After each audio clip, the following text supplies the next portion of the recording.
Hello दोस्तों, welcome to the learning academy. तो जैसे आप लोग जानते हैं कि 10वीं की परीक्षा भी चल रही है बिहार बोर्ड की, तो हम आपके लिए उसी से रिलेटेड क्वेश्चन सब लेके आते हैं। तो आज भी बिहार बोर्ड सोशल साइंस के कुछ महत्वपूर्ण क्वेश्चन लेके आए हैं और उसके उत्तर भी है। तो चलिए शुरू करते हैं। प्रश्न पहला यह है कि समाजवाद क्या है। तो इसका उत्तर होगा, समाजवाद एक आधुनिक राजनीतिक विचारधारा है जो सामाजिक न्याय, समानता और भाईचारा के लिए लड़ती है। इस विचारधारा के अनुयायी समाज के सभी वर्गों के बीच समानता और न्याय को बढ़ावा देते हैं।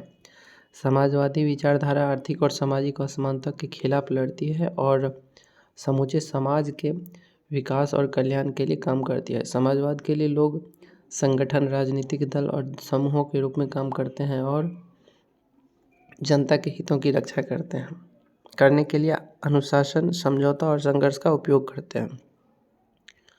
प्रश्न दूसरा यह है कि बिहार के किसान आंदोलन पर एक टिप्पणी लिखें। तो इसका उत्तर हो जाएगा, बिहार के किसान आंदोलन के दौरान किसानों ने अपनी मांगों को उठाकर अपने अधिकारों के लिए लड़ाई लड़ी। उन्होंने अपनी आवाज़ उठाकर धरने पर बैठे और अपने मांगों को सरकार तक पहुंचाने के लिए आंदोलन चलाया। ये किसान के लिए बहुत ही महत्वपूर्ण है क्योंकि बिहार एक कृषि प्रधान राज्य है और वहाँ के किसानों के लिए उनके अधिकारों की रक्षा बहुत ज़रूरी है। सरकार को किसानों की मांग पर ध्यान देना और उनके अधिकारों की रक्षा करने की ज़रूरत है जिससे उनका भविष्य सुरक्षित हो सके। प्रश्न तीसरा यह कि खूनी रविवार क्या है। तो इसका उत्तर हो जाएगा, खूनी रविवार एक दुखद घटना थी जो 21 अप्रैल 1913 को अमृतसर, पंजाब में हुई थी। उस दिन ब्रिटिश सेना के एक सैनिक ने भारतीय स्वतंत्रता आंदोलन के एक नेता दीपक कुमार मुखर्जी को गोली मार दी। इस घटना से नाराज भारतीयों ने जुलूस निकाला जिसे ब्रिटिश सेना ने बर्बरता से दमन किया। इस हिंसा के दौरान कई भारतीय नागरिकों की मौत हुई और कई लोग घायल हुए। यह घटना भारतीय स्वतंत्रता आंदोलन की एक महत्वपूर्ण घटना थी जो ब्रिटिश सत्ता के खिलाफ और लोकतांत्रिक आंदोलन के समर्थन के बीच अधिक उत्साह उत्पन्न करती है। प्रश्न चौथा ये है कि स्टालिन का परिचय दें। तो इसका उत्तर हो जाएगा, जोसेफ स्टालिन एक सोवियत राष्ट्र के राजनेता थे जो 1922 से लेकर अपनी मृत्यु तक 1953 तक उत्तरदायी रहे। उन्होंने लेनिनवाद के बाद सोवियत संघ के नेतृत्व में कार्य किया और 20वीं शताब्दी के मध्य में रूस में आई थी। एक राजनीतिक एवं सामाजिक क्रांति में नेतृत्व किया। स्टालिन ने एक पार्टी के नेता के रूप में और फिर सोवियत संघ के प्रधानमंत्री और अंततः राष्ट्रपति के रूप में कार्य किया।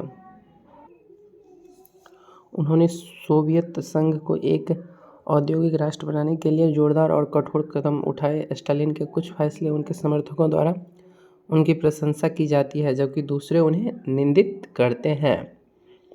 प्रश्न पाँचवा यह है कि कार्ल मार्क्स के विषय में आप क्या जानते हैं। तो इसका उत्तर होगा, कार्ल मार्क्स एक जर्मनी विचारधारा, आर्थिक विज्ञानी, फिलोसफर और लेनिनवादी सोशलिस्ट थे। उन्होंने कम्युनिज्म और प्रोपेटिलियन विद्रोह की समाजवादी विचारधारा का विकास किया था। उनके द्वारा लिखित कुछ महत्वपूर्ण ग्रंथ हैं जिसमें सबसे महत्वपूर्ण है कम्युनिस्ट पार्टी के मैनिफेस्टो और कैपिटल। उनके सिद्धांतों के आधार पर कम्युनिज्म आधुनिक दुनिया की एक महत्वपूर्ण विचारधारा बन गया। प्रश्न छठा है कि स्वराज पार्टी की स्थापना एवं उद्देश्य की विवेचना करें। तो इसका उत्तर हो जाएगा, स्वराज पार्टी भारत की राजनीतिक इतिहास में एक महत्वपूर्ण पार्टी रही है। यह पार्टी 1923 में लोकमान्य तिलक द्वारा मुंबई में स्थापित की गई थी। यह पार्टी भारत की स्वतंत्रता के लिए संघर्ष करती थी। स्वराज पार्टी का उद्देश्य भारत का स्वराज को प्राप्त करना था। इस पार्टी का मूल मंत्र स्वराज हमारा जन्मसिद्ध अधिकार है और हम इसे लेकर रहेंगे था। यह पार्टी समाज के निचले वर्गों को जोड़ने का भी प्रयास करती थी और समाज के अल्पसंख्यकों और अन्य समाज के वर्गों की आवाज़ को उठाने का भी प्रयास करती थी। स्वराज पार्टी ने विदेशी कंपनियों के विरुद्ध भी लड़ाई लड़ी और विदेशी आंदोलन को बढ़ावा दिया। स्वराज पार्टी ने आधुनिक भारत की स्थापना के लिए महत्वपूर्ण योगदान दिया। इस पार्टी ने अन्य राजनीतिक पार्टियों के साथ मिलकर भारत के स्वाधीनता के लिए लड़ाई लड़ी। प्रश्न सातवां यह है कि भारतीय राष्ट्रीय कांग्रेस की स्थापना किन परिस्थिति में हुई थी। इसका उत्तर होगा, भारतीय राष्ट्रीय कांग्रेस की स्थापना 28 दिसंबर 1885 को बम्बई में IS के नेता अलाउद्दीन अहमद और हुमायूं कबीर द्वारा की गई थी। इसकी स्थापना का मुख्य उद्देश्य भारत की राजनीति में स्वराज की मांग को मजबूत करना था। इसके संस्थापक लोगों में अलाउद्दीन अहमद, WC बनर्जी, WM मित्र, सुरेंद्र नाथ बनर्जी, प्रोफेसर नीलम्बर बड़हाई आदि थे।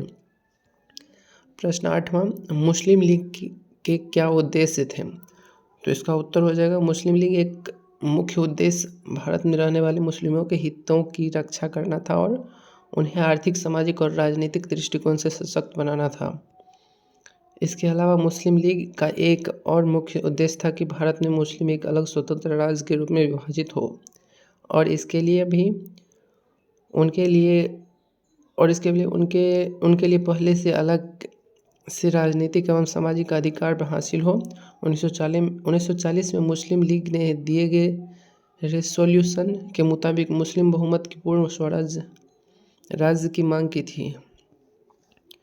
प्रश्न 9वां यह है कि रॉलेट एक्ट क्या था, इसका विरोध क्यों हुआ? तो इसका उत्तर है रॉलेट एक्ट भारत के इतिहास में एक महत्वपूर्ण घटना थी। 1853 में जो लंदन के गवर्नर जनरल लॉर्ड डलहौजी ने रॉलेट एक्ट को लागू किया था। इस एक्ट के अनुसार भारतीय को अंग्रेज़ों के सामने अपराधी के रूप में बताना पड़ता था। अपनी आवाज़ को नहीं उठाने दिया जाता था। रॉलेट एक्ट के विरोध में राष्ट्रीय आंदोलन शुरू हो गया था, जिसके द्वारा भारतीय स्वाधीनता आंदोलन अपने उच्चतम शिखर पर पहुंचा था। इस एक्ट के विरोध में भारत के विभिन्न भागों में विद्रोह हुए थे, जिसे ब्रिटिश सरकार ने क्रूरता से दमन किया था। भारतीय स्वतंत्रता आंदोलन का महत्वपूर्ण इतिहास रॉलेट एक्ट के विरोध से जुड़ा हुआ है। प्रश्न 10वां यह है कि प्रथम विश्व युद्ध के किन 2 कारणों का वर्णन करें? तो इसका उत्तर हो जाएगा प्रथम विश्व युद्ध के कई कारण थे, लेकिन उनमें से 2 मुख्य कारण में से एक था यूरोप में विभिन्न राष्ट्रों के बीच राजनीतिक संघर्ष जो बढ़ता जा रहा था। दूसरा कारण यह था महंगाई और अर्थव्यवस्था में उतार चढ़ाव के कारण व्यापक आर्थिक संकट जो विश्व के कई हिस्सों में शुरू हो गया था। इन 2 कारणों से ने प्रथम विश्व युद्ध को भड़काया और इसे शुरू करने का प्रमुख कारण बना। तो आज के वीडियो में बस इतना ही। और 10वीं की परीक्षा से रिलेटेड अगर कोई भी क्वेश्चन आपके पास हो तो आप मेरे कमेंट बॉक्स में आके ज़रूर लिखें। उसका हल हम जल्द से जल्द अवेलेबल कराने की पूरी कोशिश करेंगे। और thanks for watching and bye bye.